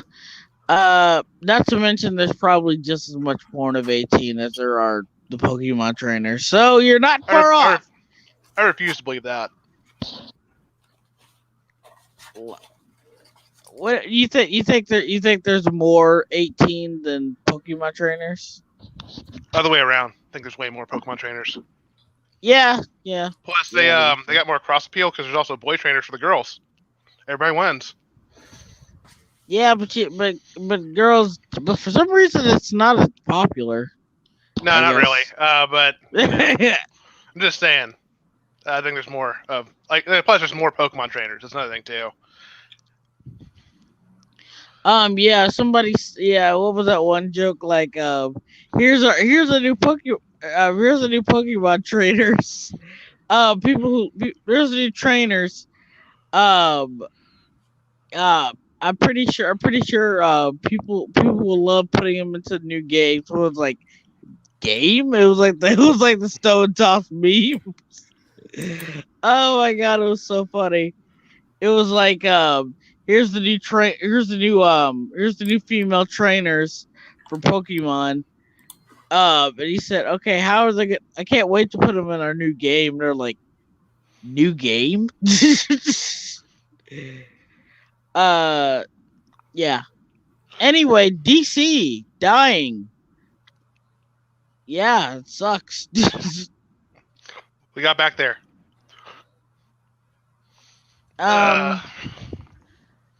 You know something else I can't stand? What's that? Why do they try to make Harley Quinn of all people the new Deadpool? That's what I've always wondered, is that they should, instead of use Harley Quinn, they should just use Deathstroke, because he was the one who came before. He's a Deadpool. whole different character. He's a whole different character, though. Well, yeah, but I mean, like, in terms of, like, on surface level, like, masked sort of anti-hero who, like, wields swords and guns and shit, surface level, that would probably be that. I think he's it's had plenty of solo runs, though. I think the problem here is, like, in terms of, like, personality, like the whole fourth wall breaking, extra quirky, you know, they're everywhere. They're always doing something over the top and crazy, and you know, and it's weird because they have several characters that can do that. They got Lobo that could work. They got Elastic Man. I mean, okay. Here's the question though: do people want to fuck Lobo though?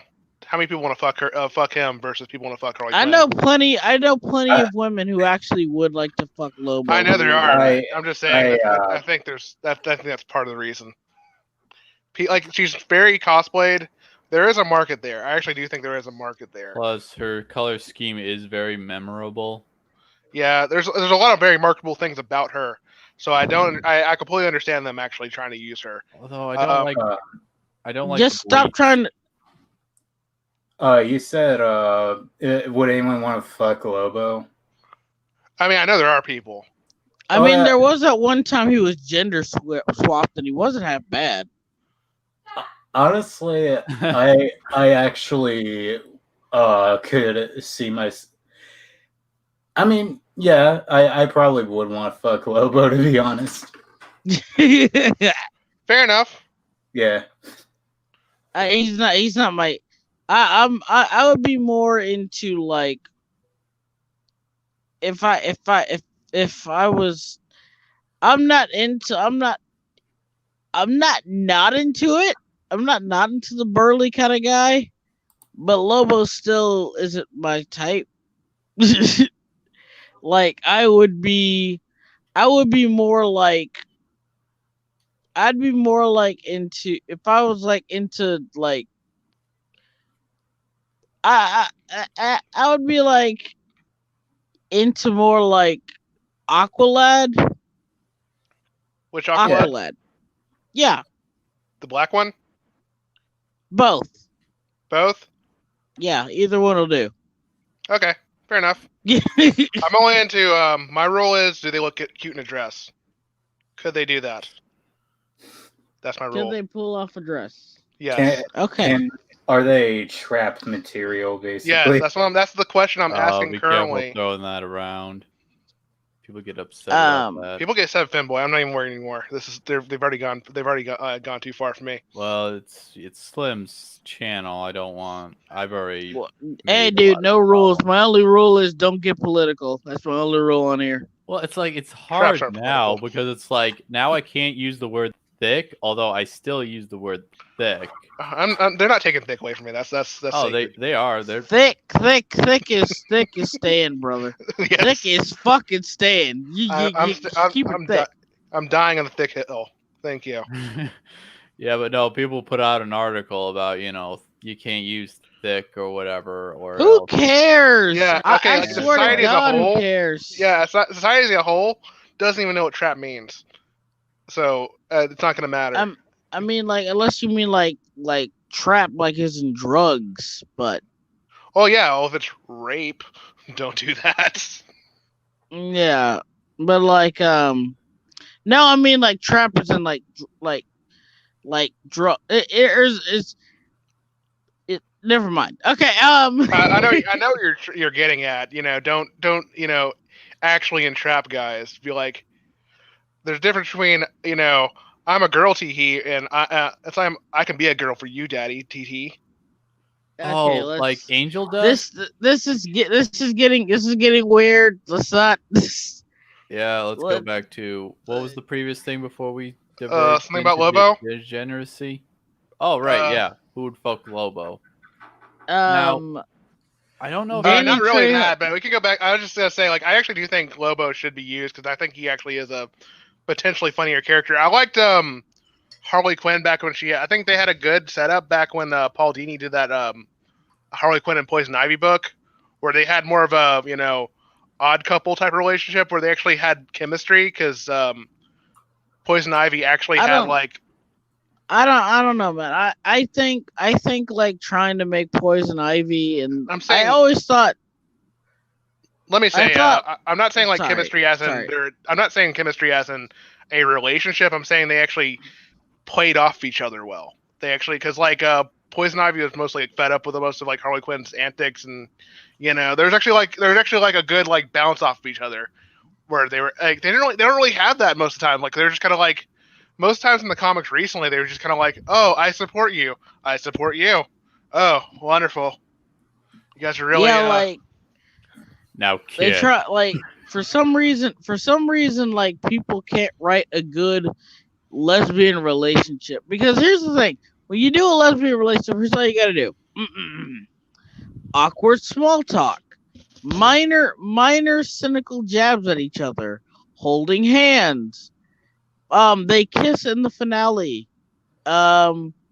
They call it they more awkward small talk. There's no chemistry in lesbian relationships because these people are actually cowards, because they know these people just eat it up as long as they say that they're lesbians, and it's super easy. Well, I'd say the best advice is just to write a couple and then pick out the parts. Like I'll give credit where to Steven Universe, where like they made Ruby and Sapphire and they felt like a genuine, well-written couple. So much so that they made Garnet terrible. Like they should have just had those two from that point on. Yeah, they really should have done that, because like really Garnet was so boring. Like she was a good character until it was revealed she was two better characters. Yeah, and now she's just. They should have saved Garnet for fights. Yeah. They really should. They really should. It would be more intriguing. I like Ruby and Sapphire. They're cool. I really like the characters. That is a good idea. Wayward just said. What if there was basically a romance battle comic where basically people in love could basically transform into a fighting monster or something, or a fighting warrior that would fight giant monsters? And how well their relationship is determines their battle capability. Yeah, that's what Steven Universe did, but then they fucked it up. Yeah, so basically try to do it better. Yeah. I actually will say this: they at least did. I think their concept on fusion was better than Dragon Ball Z's. Dragon Ball Z. Dragon Ball Z was just basically another transformation. It was. It wasn't really. It really wasn't meant to be taken that seriously. Didn't even do anything. I think my friend Kiwi Booster really hates that show. Which one? Steven Universe, Dragon Ball Z? Steven Universe.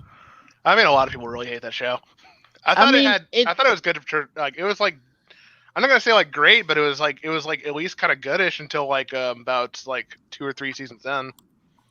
It got bad when they realized that they were influential, and then they felt like, oh well, we're influential now, so we gotta have a responsibility to like tell Teach people what to think and teach people feelings and all. I'm like, no, just tell a good story. Oh, that happened Just with tell the Adventure Time story. too. That happened with Wait, Adventure Time too. so what Yeah, was the- dude, man. what's the fat white guy with dreadlocks or whatever?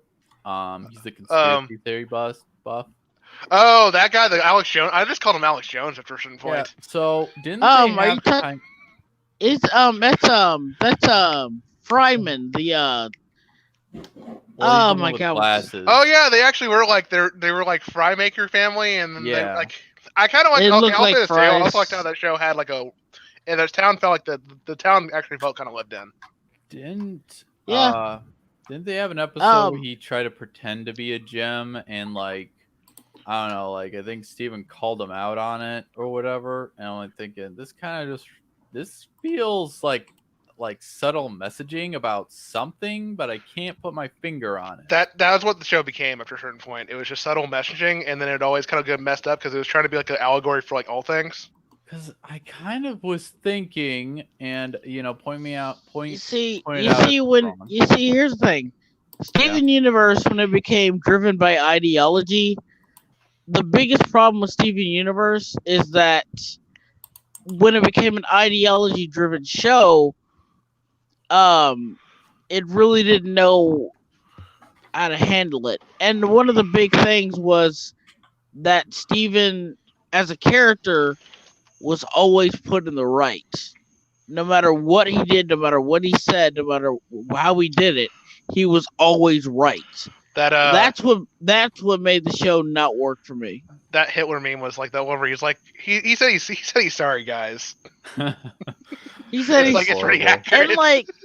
and like the show, and even the show's like, yeah, that we committed genocide and experimented on people and did all this terrible shit, but they said they were sorry, and they're trying to make up for it, even though it's just a mess. Does anyone else Ronaldo, remember that's Vegeta? his name. Thank you guys. His name's Ronaldo. But does anyone remember Vegeta from DBZ?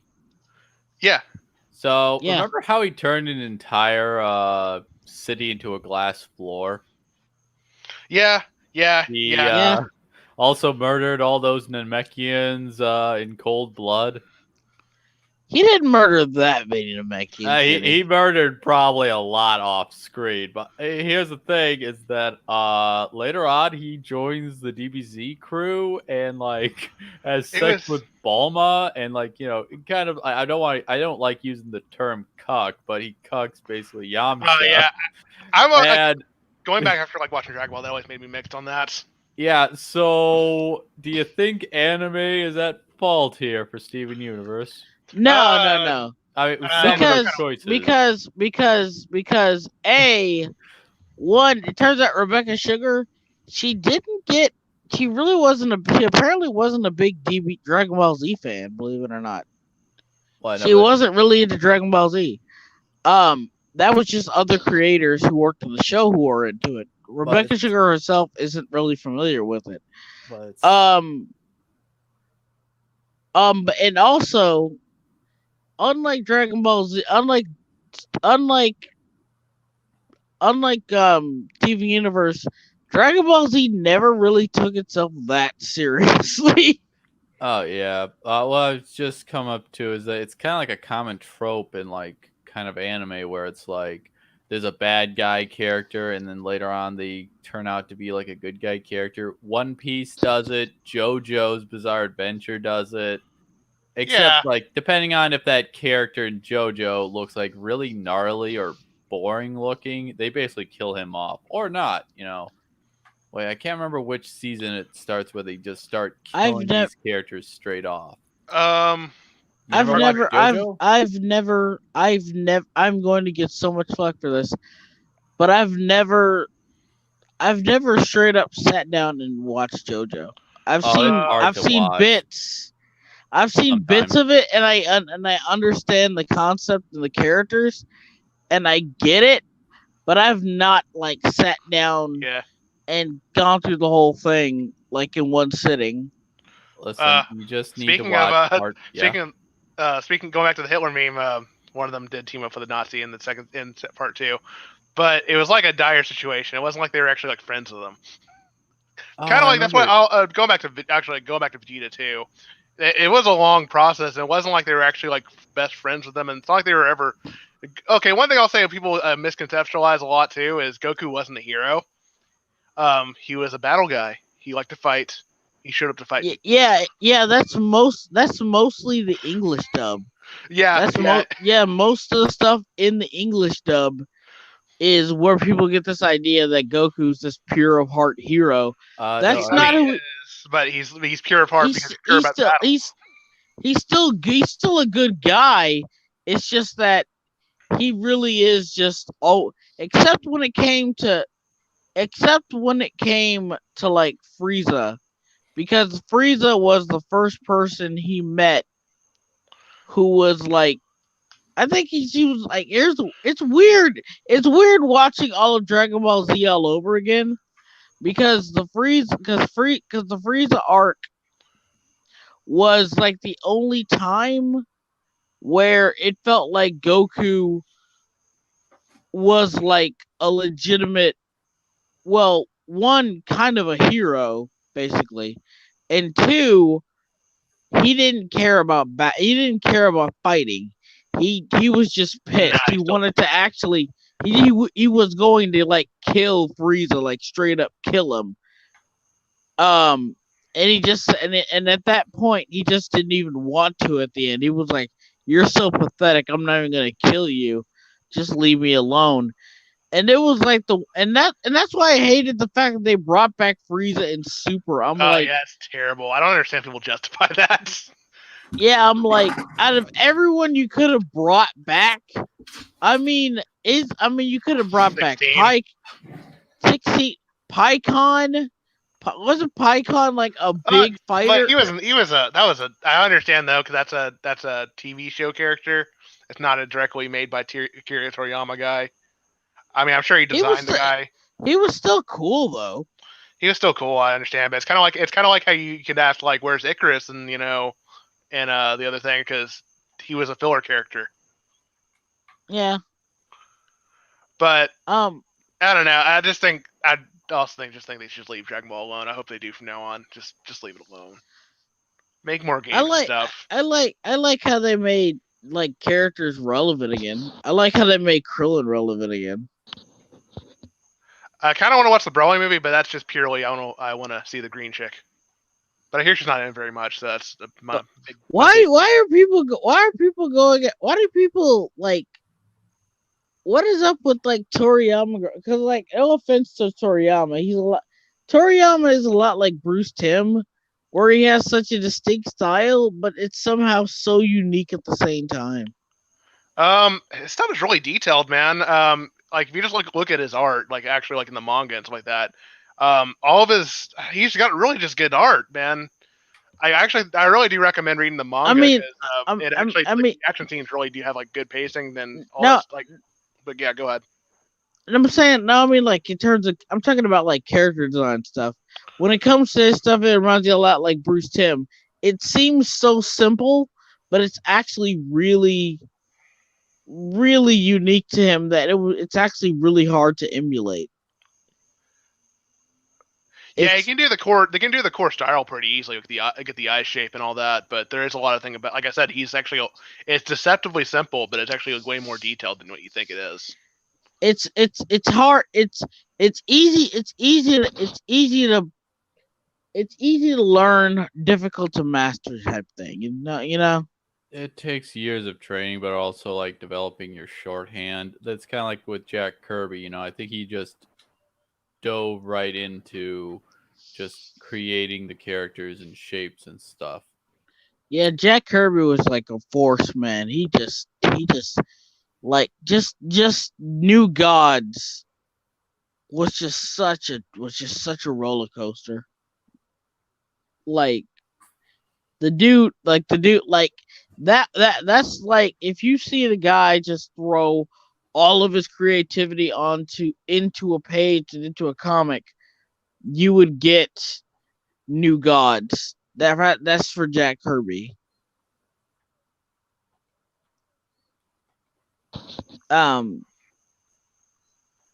Man, I kinda want to do a Fantastic Four book. That'd be awesome. Oh, yeah, I have an idea for kind of one like that, but it's kind of like if these scientists, they all get turned into a monster, and then they transform everybody else on Earth into monsters, and they're like, people hate them for it, and they have to try to like, fix things and stuff like that while living in this world. That's actually a really cool concept. Yeah, like I would read that. I just come up with these ideas, it's like I just got to figure out how to write them and get them done. I just get a lot of distractions from like, other stuff. I know what you mean. But I have to finish this recent Gorilla Galaxy comic script. And then, of course, like my brother's like telling me I probably have to add in more pages to the ending for the first book. And I'm like, okay, fine, yeah, I'll make up a something, but it's like I usually don't like cliffhangers, but it won't be like that bad of one. It'll be a complete story in and of itself, and it'll be a good ending for the book. I mean, it's got a good ending right now, but it's like I could add more to it. So depending on in the future, if hopefully nothing comes out to it, I'm probably gonna make it a 48-page book. Guys are saying, like, we got people in the chat saying that Super is actually really good. You mean the one to. where Goku reveals himself to be a villain and helps doom all of humanity? Yeah, I've seen the scene I really want to see, which is the one where Trunks tells the people not to shoot because he's not black. Yeah, that's a classic. So Toriyama's not like always good with names. Like, aren't most of his characters named after food? Well, to be fair, it's just the color to him, but like there's not the connotation. Like when that scene, I don't understand how Funimation. Someone knew what they were doing.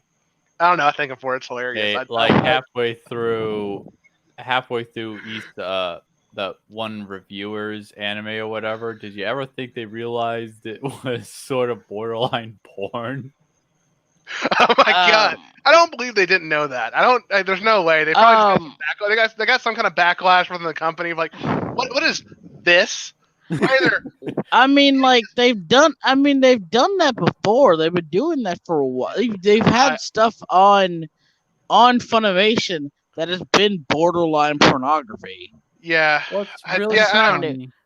just hate the license. It's a good show. Like I highly recommend interspecies reviewers. Yeah, I know. It's really like I was actually watching some of it. I was like, there's like, oh, this is gonna be just a lot of dirty jokes. It's like, no, actually, I'm really invested in this story. Right? The lore is good. The lore is actually.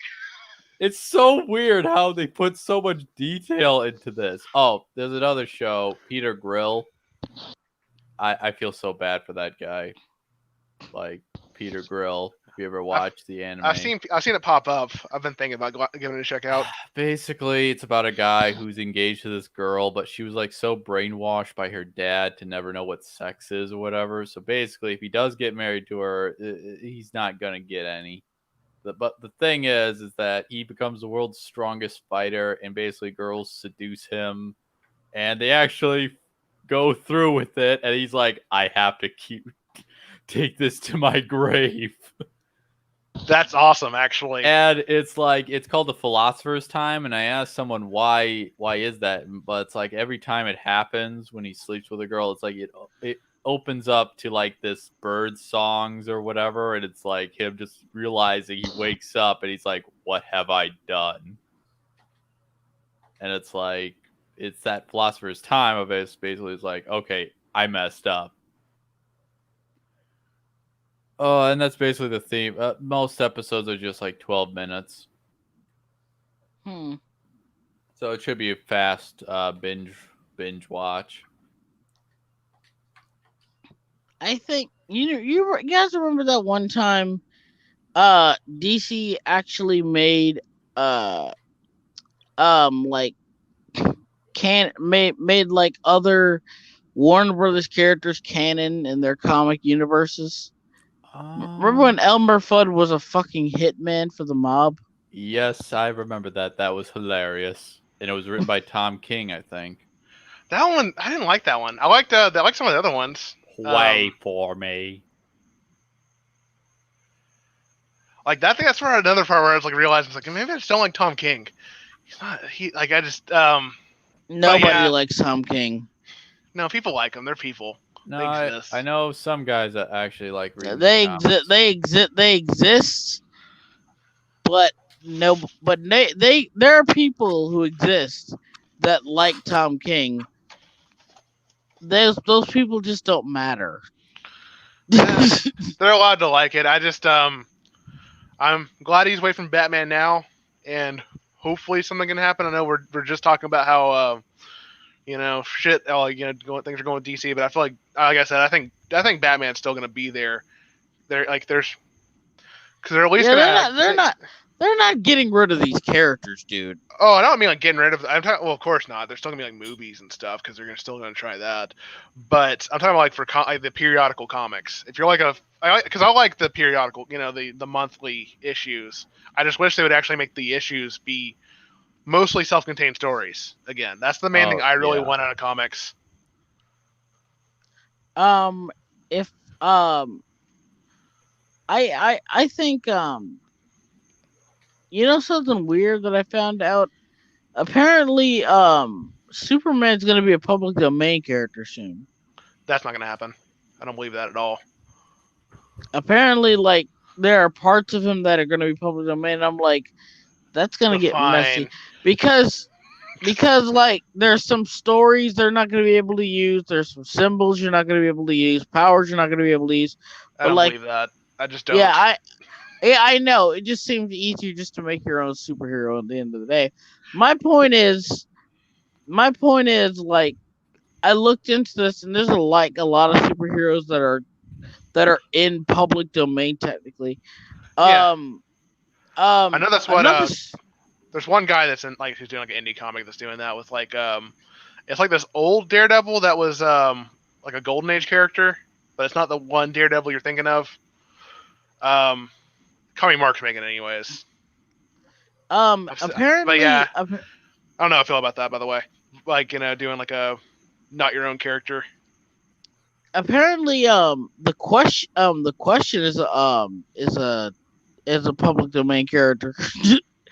I don't believe that. I just believe even if they were a public domain character, that's my main concern here. Is like I feel like someone's gonna try if there's some company that has like even a modicum of control over that, they're gonna still fight you on that regardless.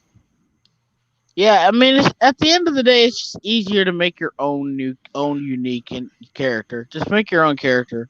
Yeah. You're aren't you making like a Josie and the Pussycats thing like? Yeah, I have also would say like Jim and the Holograms, so they're like inspiration. Yeah. With like a splash of like Vampirella or something. I might just do that. I'm gonna do that. So if you're watching this, guys, the Batman project is canceled. I am doing my own new story now. It's gonna be something with blackjack and hookers. Yeah. Call it blackjack and hookers, but don't call it blackjack. Man, someone could actually make blackjack and hookers as like a comic, and then just make it about like this like cool guy named Blackjack and his like squad of elite bitches. I actually had an idea. So it'd be a Frank Miller book basically. Yeah, exactly. Technically, I have an idea for a Frank Miller homage book called The Turtleneck because of that one line he did in the Daredevil run, which I thought was hilarious.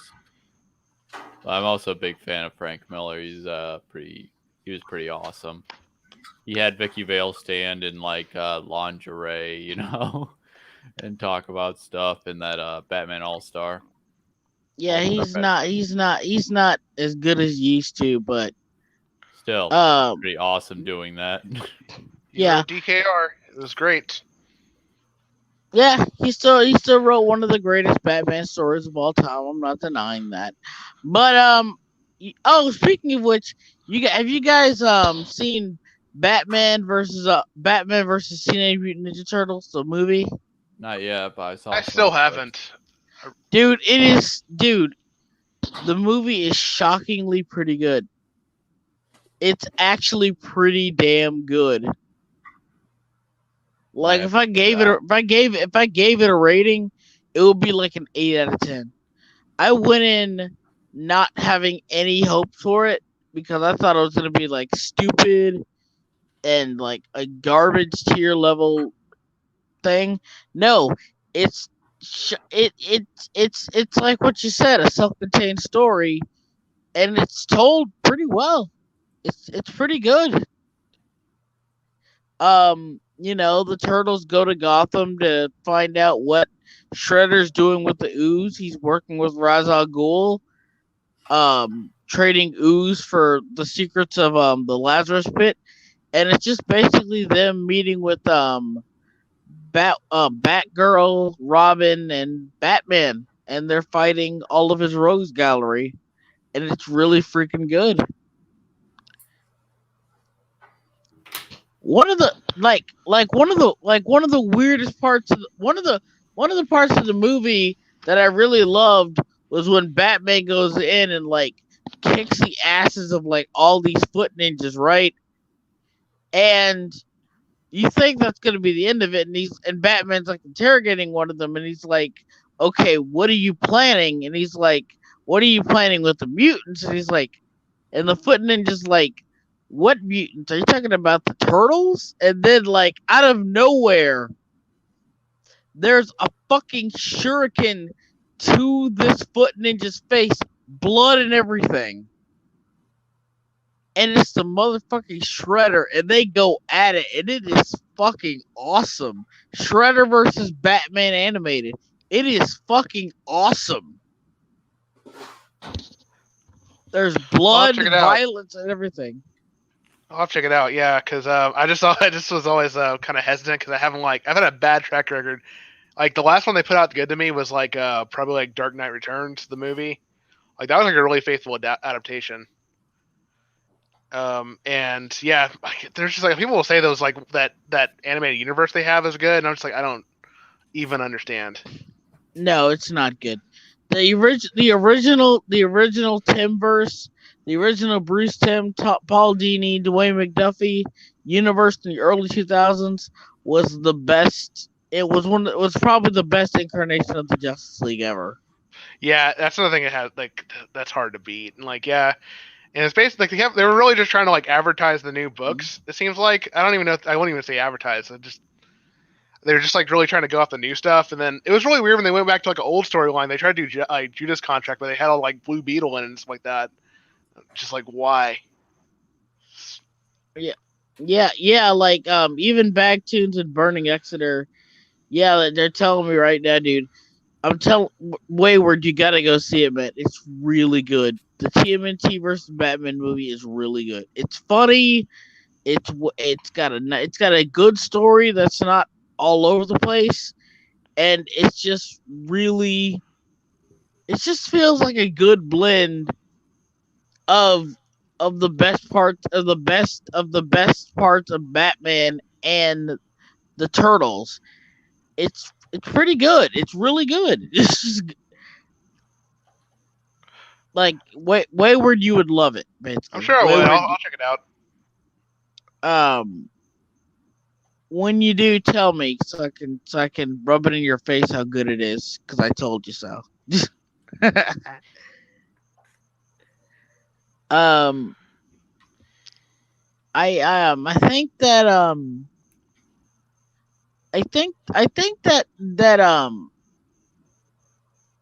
that it's weird that TMNT isn't so much DC media recently. I don't know why they're trying to. Is that like a there's like three comics. There's like three comics that the first one did pretty well, and then the next one did pretty well. And those comics it takes a while to fight. If you're trying to get the actual issues for that comic, it is expensive. Yeah. So I think there really is a value. Like it's also just putting this big name product with this big name product, and they're both ninjas. if it's just it fits. Batman Ninja was terrible. The animated Oh yeah, movie. it looked bad. Like the animation just did not look good. Batman is a samurai. I was like, here's the thing though. Putting Batman in feudal Japan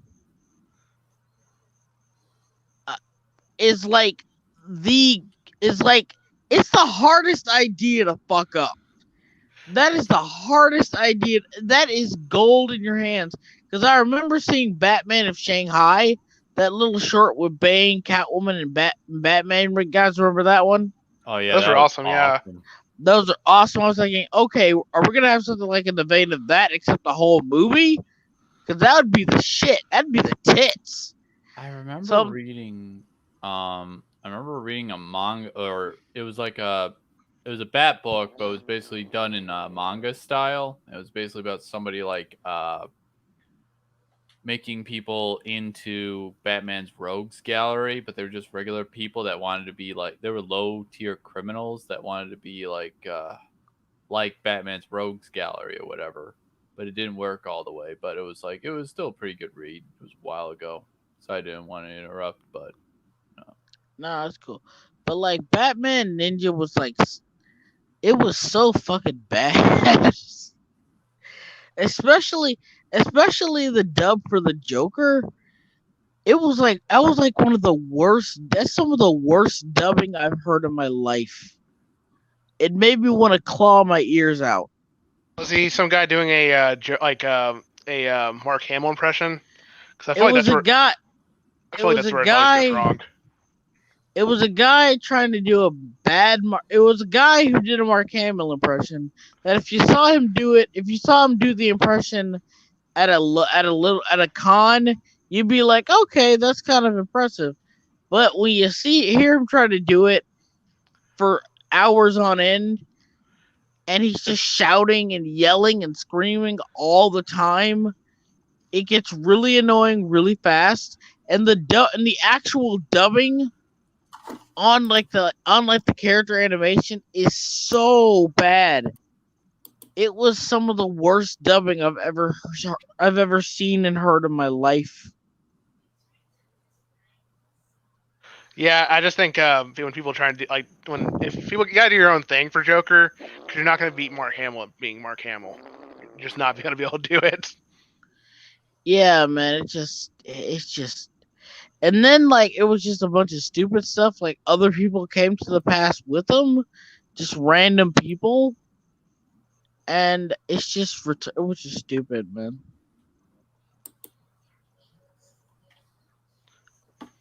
Power Rangers and TMNT crossover.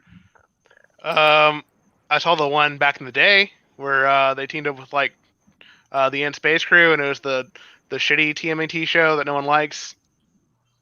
The one with the girl. We don't talk about New Mutation. But we don't talk about turtle titties. But we did talk about it. This is happening. We don't talk about New Mutation. I will end this stream right now. Well, it's at 2:02. It'd be awesome. Mutant memories. That's all. We'll have to end it here because it is getting a little late. So, you guys want to end it here? Yeah, sounds good. Yeah. All right, guys. Thanks for being here and thanks for being on topic. I guess for the most part. Wait,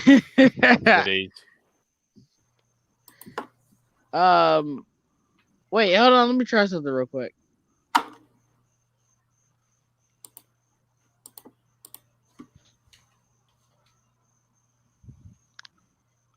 Can you guys see that? What's going on there? Yeah, what is that? That's cool. I can actually put it. Okay, I was wondering how people did that. I've seen other streams where people have done that. 2 questions earlier. My bad.